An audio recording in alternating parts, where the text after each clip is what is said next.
सीतारामचंद्राभ्यां नमः। श्रीमद् वाल्मीकि रामायण अयोध्या कांड 106 सर्ग।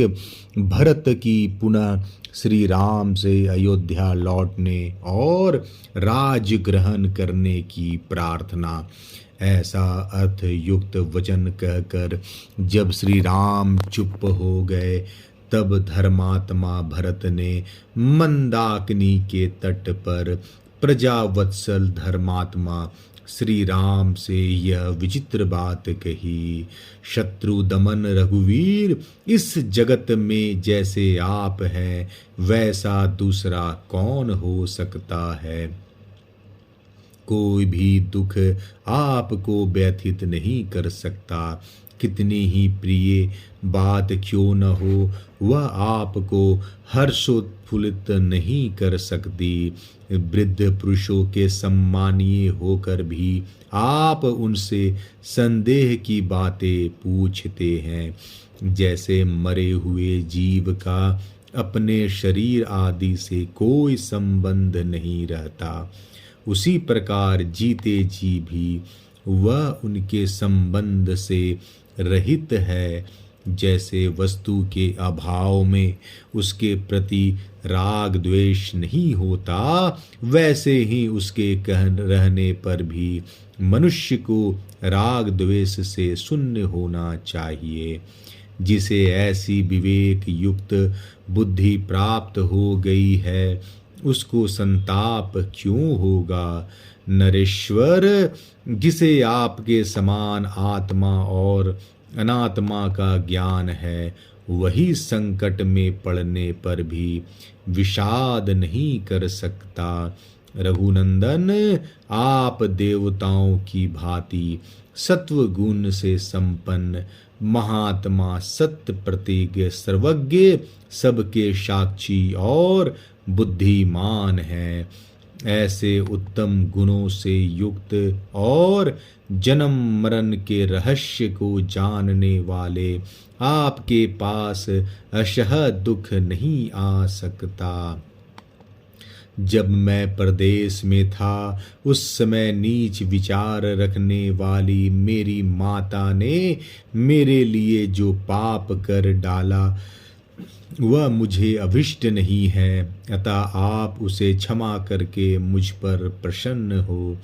मैं धर्म के बंधन में बंधा हूँ, इसलिए इस पाप करने वाली एवं दंडनीय माता को मैं कठोर दंड देकर मार नहीं डालता। जिनके कुल और कर्म दोनों ही शुभ थे, उन महाराज दशरथ से उत्पन्न होकर धर्म और अधर्म को जानता हुआ भी मैं मात्र वध रूपी लोक निंदित कर्म कैसे करूं। महाराज, मेरे गुरु श्रेष्ठ यज्ञ कर्म करने वाले बड़े बूढ़े राजा, पिता और देवता रहे हैं और इस समय परलोकवासी हो चुके हैं। इसलिए इस भरी सभा में मैं उनकी निंदा नहीं करता हूँ। धर्मज्ञ रघुनंदन, कौन ऐसा मनुष्य है जो धर्म को जानते हुए भी स्त्री का प्रिय करने की इच्छा से ऐसा धर्म और अर्थ से हीन कुत्सित कर्म कर सकता है। लोक में एक प्राचीन किंवदंती है कि अंत काल में सब प्राणी मोहित हो जाते हैं, उनकी बुद्धि नष्ट हो जाती है। राजा दशरथ ने ऐसा कठोर कर्म करके उस किंवदंती की सत्यता को प्रत्यक्ष कर दिखाया। पिताजी ने क्रोध, मोह और साहस के कारण ठीक समझकर जो धर्म का उल्लंघन किया है, उसे आप पलट दें, उसका संशोधन कर दें। जो पुत्र पिता की हुई भूल को ठीक कर देता है, वही लोक में उत्तम संतान माना गया है। जो इसके विपरीत बर्ताव करता है, वह पिता की श्रेष्ठ संतति नहीं है। अतः आप पिता के योग्य संतान ही बने रहे, उनके अनुचित कर्म का समर्थन न करे। उन्होंने इस समय जो कुछ किया है वह धर्म की सीमा से बाहर है। संसार में धीर पुरुष उसकी निंदा करते हैं। कई मैं, पिताजी, स्वजन, बंधु बांधव, पूर्ववासी तथा राष्ट्र की प्रजा, इन सब की रक्षा के लिए आप मेरी प्रार्थना स्वीकार करें। कहाँ वनवास और कहाँ छात्र धर्म, कहाँ जटा धारण और कहाँ प्रजा का पालन। ऐसे परस्पर विरोधी कर्म आपको नहीं करने चाहिए। महाप्राग, क्षत्रियों के लिए पहला धर्म यही है कि उसका राज्य पर अभिषेक हो, जिससे वह प्रजा का भली भांति पालन कर सके। भला कौन ऐसा क्षत्रिय होगा जो प्रत्यक्ष सुख के साधनभूत प्रजा पालन रूप धर्म का परित्याग करके संशय में स्थित सुख के लक्षण से रहित भविष्य में फल देने वाले अनिश्चित धर्म का आचरण करेगा। यदि आप क्लेश साध्य धर्म का ही आचरण करना चाहते हैं तो धर्मानुसार चारों वर्णों का पालन करते हुए ही कष्ट उठाइए।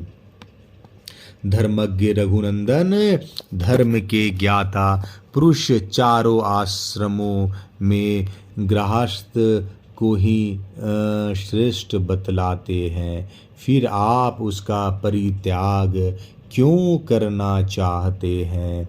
मैं शास्त्र ज्ञान और जन्मजात अवस्था दोनों ही दृष्टियों से आपकी अपेक्षा बालक हूँ।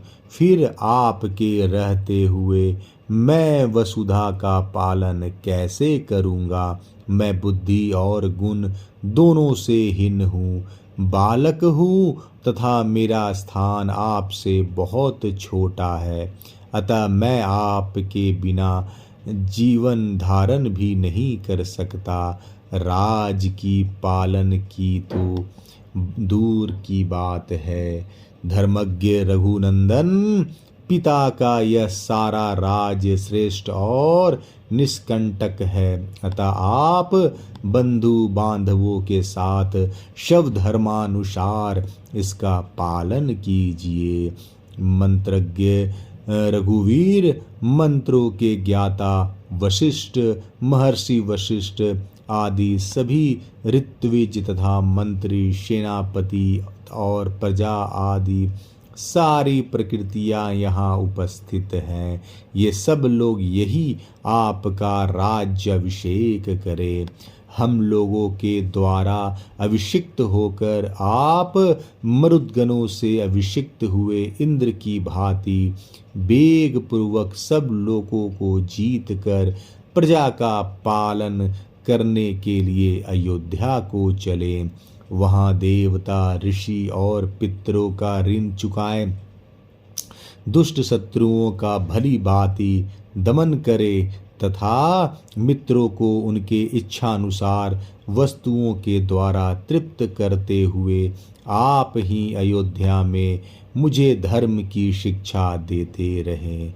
आर्य, आपका अभिषेक संपन्न होने पर सुहृदगण प्रसन्न हो, दुख देने वाले आपको शत्रु भयभीत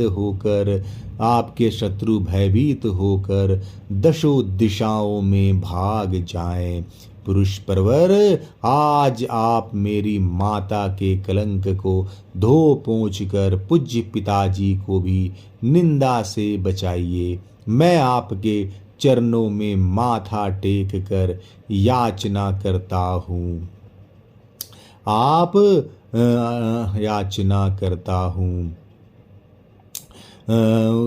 मैं आपके चरणों में माथा टेक कर याचना करता हूँ, आप मुझ पर दया कीजिए। जैसे महादेव जी सब प्राणियों पर अनुग्रह करते हैं, उसी प्रकार आप भी अपने बंधु बांधवों पर कृपा कीजिए। अथवा यदि आप मेरी प्रार्थना को ठुकराकर यहाँ से वन को जाएंगे तो मैं भी आपके साथ जाऊंगा।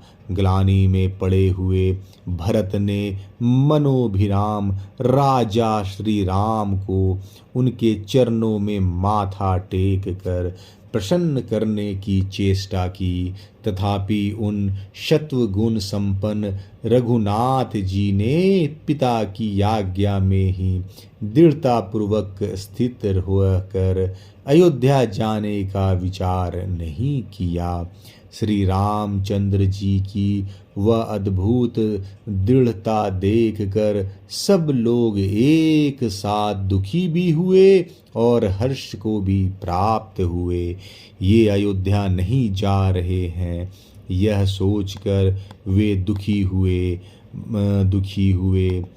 और प्रतिज्ञा पालन में उनका दृढ़ता देखकर उन्हें हर्ष हुआ।